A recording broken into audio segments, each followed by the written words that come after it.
바벨론 포로에서 3차 귀환한 백성들은 느헤미야를 중심으로 똘똘 뭉쳐서 무너진 성벽을 재건하고 있습니다. 마음을 무너뜨리려는 방해자들이 있었음에도 불구하고 기도로 극복하고 있습니다.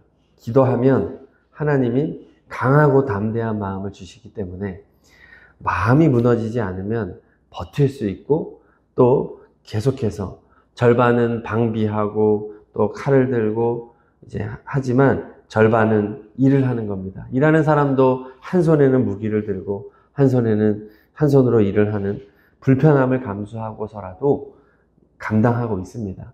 이것은 기도의 능력이었습니다. 그런데 오늘 또 다른 문제가 생겼다는 거죠. 3절부터 5절에 보면은 이제 흉년이 들었다고 나옵니다. 안 그래도 참 어려운 상황인데 흉년까지 든 거예요.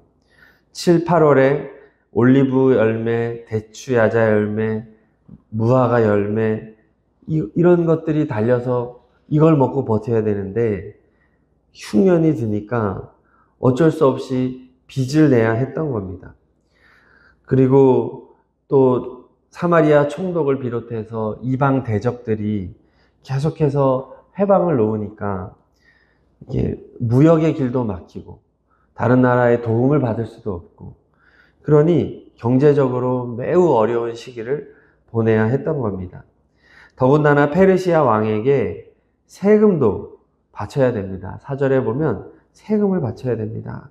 그러다 보니 5절에서 말하듯이 자녀를 종으로 팔아야 되는 지경에 이르렀고, 딸들 중에 벌써 종으로 이렇게 팔아버린 경우들이 생깁니다. 근데 이 종으로 판 게 동족들에게 판 거예요. 그러니까 원래 율법을 따르면은 동족에게는 이자를 받으면 안 됩니다. 그리고 종으로 팔아서도 안 됩니다. 근데 부유한 자들이 율법을 어긴 것이죠. 동족을 종으로 삼고 이자를 받고 하니 이것이 하나님의 뜻에 맞지 않았다는 겁니다. 왜 하나님의 성전을 재건했고 왜 지금 성벽을 쌓아 올리고 있습니까?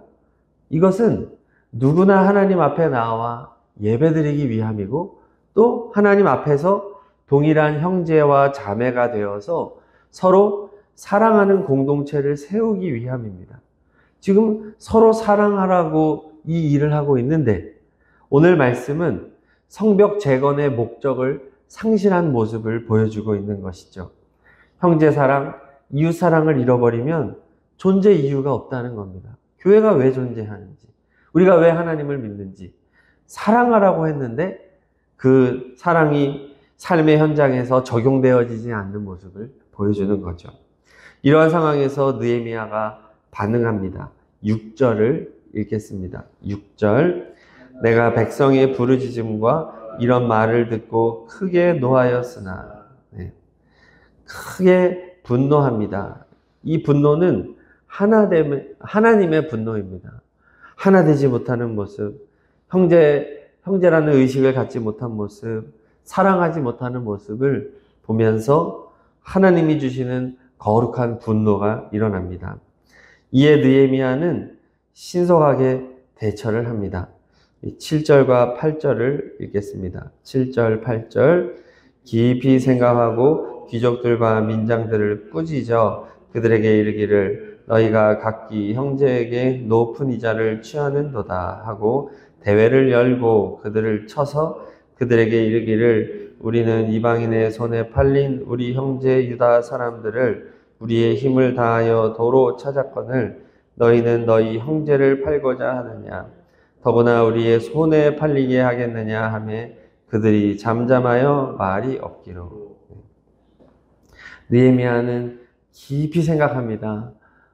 분노한 그대로 감정적으로 이제 내뱉는 것이 아니라 깊이 생각하고 생각을 정리하여서 이제 말을 하죠. 귀족과 이런 부유층들을 불러가지고 그들 꾸짖는데 7절, 8절에서 반복되어 나오는 단어가 바로 형제라는 단어입니다. 형제에게 높은 이자를 취했다. 우리 형제 유다 사람들을 도로 찾았는데 너희는 너희 형제들을 팔려고 하는구나. 형제, 형제, 형제. 너희는 형제들을 그 바벨론, 페르시아, 포로에서 우리가 자유를 얻은 우리의 형제들을 다시 자유를 빼앗고 포로를 삼았구나. 이것은 말이 되지 않잖아 하면서 꾸짖는 것입니다. 그랬더니 할 말이 없죠.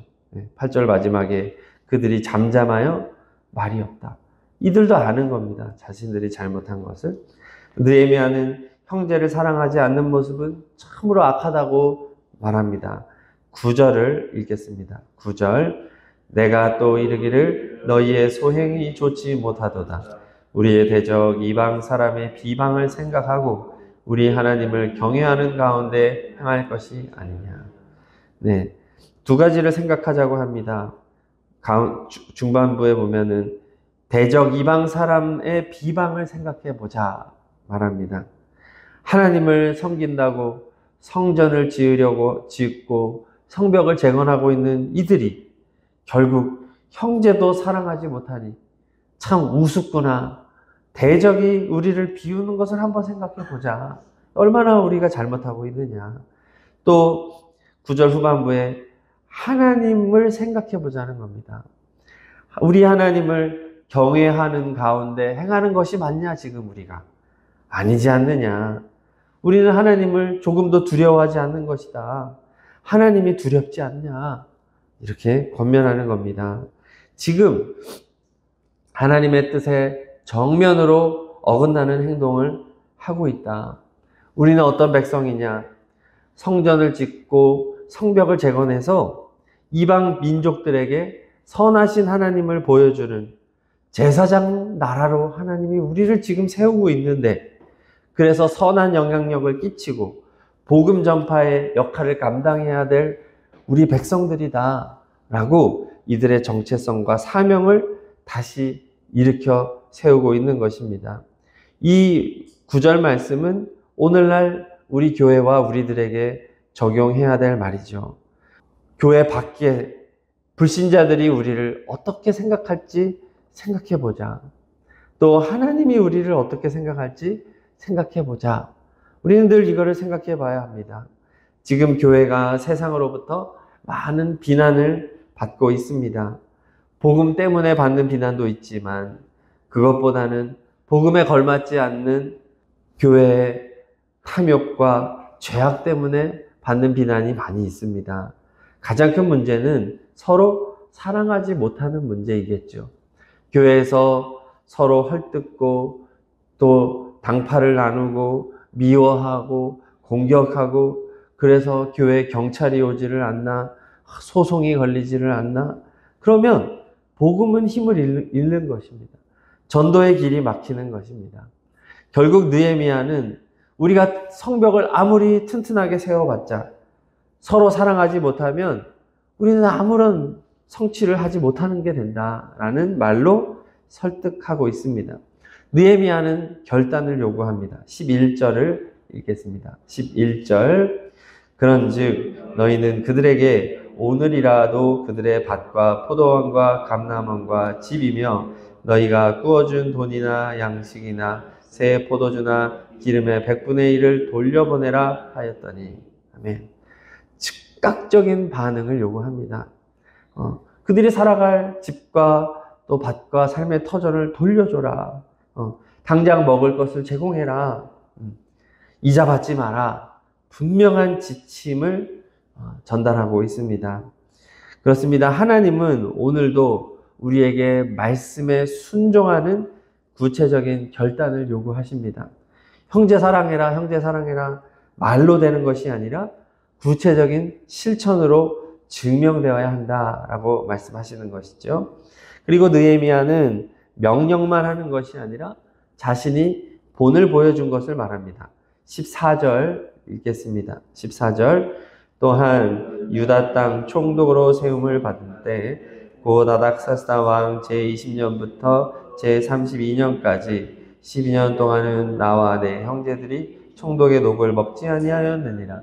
아멘. 무려 12년 동안이나 자신과 형제 지도자들이 총독의 녹을 받지 않았다 말합니다. 왜냐하면 18절 마지막에 말하듯이 백성의 부역이 중했기 때문에 백성들의 고통을 조금이라도 덜기 위해서 이렇게 녹을 받지 않았다는 겁니다. 근데 원래 기존 총독들은 15절에 보니까 아주 왕처럼 군림을 했어요. 힘겨운 세금을 물리고 양식과 포도주와 은을 착취하였다고 합니다. 그런데 느헤미야는 이 모든 것을 다 포기하고 있습니다. 느헤미야 한 사람의 받아야만 기존의 총독들이 받은 수준으로 받았다고 한다면 12년 동안 느헤미야 한 사람이 받지 않은 그 사례가 돈이 24억 원 정도에 이른다고 합니다. 계산해 보면 이 한 사람만 24억에 해당하는 돈을 받지 않았다. 그럼 그의 형제들과 다 더하면 또 얼마나 많겠습니까? 이렇게 느헤미야의 헌신적인 희생은 예수님의 지도력을 보여줍니다. 예수님께서는 이 땅에 오셔서 자신들의 백성의 고통을 보시고는 100% 자신의 모든 권리를 포기하셨습니다. 예수님은 온 세상의 왕으로 섬김을 받아 마땅한 분이셨습니다. 그러나 예수님은 가장 낮은 곳에서 집도 없고 돈도 없고 아무 가진 것 없이 그저 이 땅을 다니시며 굶주린 자들을 먹이시고 오병이어의 기적을 베푸시고 또 자신의 살과 피를 먹여주신 분, 우리 예수님이십니다.